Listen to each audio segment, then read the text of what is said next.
a big deal. So my first class, my Sociology of Health and Illness class, this week we discussed the social sources of modern illness, and I love this lecture. I always start this lecture off with talking about the McKinley article where he talks about this upstream versus downstream. When we're trying to protect people's health, should we use a downstream or upstream approach? And the downstream approach, he argues, is waiting for people to get sick and trying to heal them, which is really sort of a picture of the way we treat health and medicine in the United States. Or should we look at prevention and figure out why people are getting sick? But even if we're trying to figure out why people are getting sick, doing this from a structural perspective. And so we talk about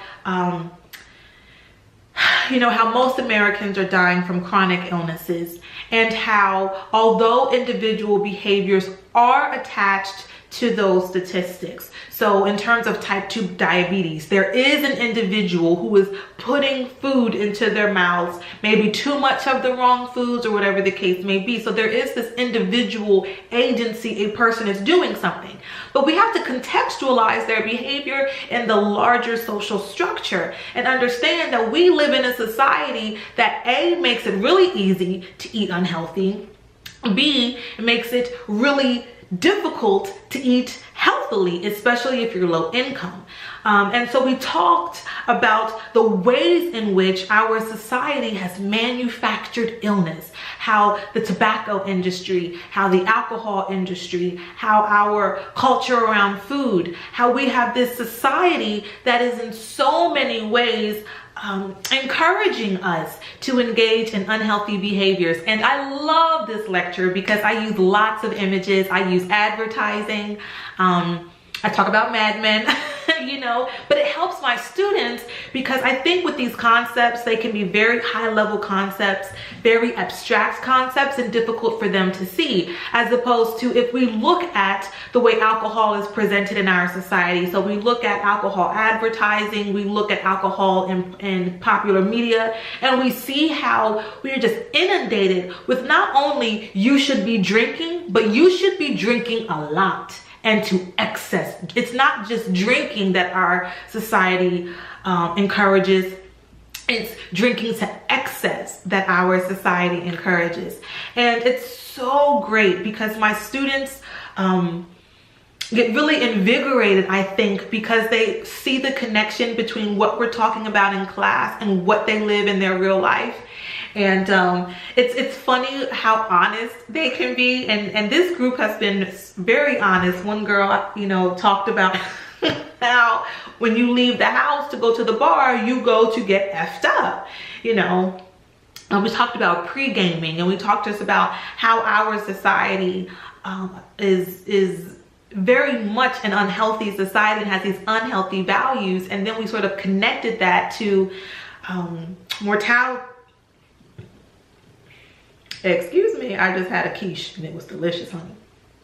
And so then we connected that to mortality and morbidity, understanding that young people, the leading cause of death for Americans between the ages of 1 and 24 are accidents, and understanding that alcohol consumption is connected to these accidents.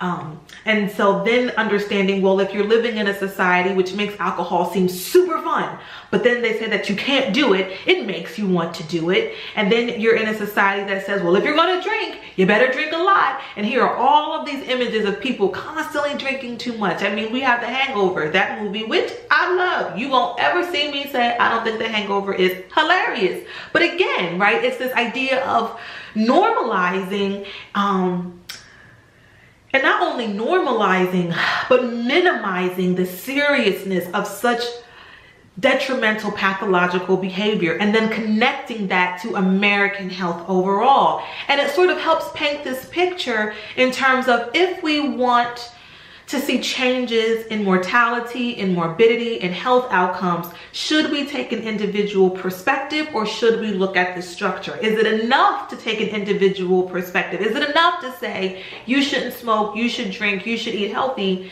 if you go to your home, you turn on the television, you look at your neighborhood, and all of the messages are completely opposite?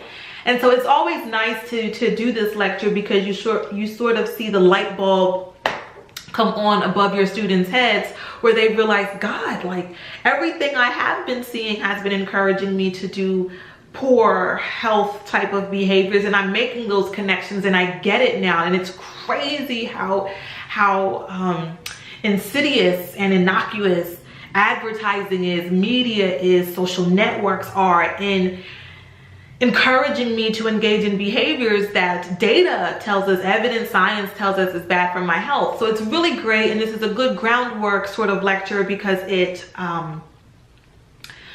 allows us to build onto this structural sociological perspectives of health. So I always love that lecture. I have a good time doing it. I have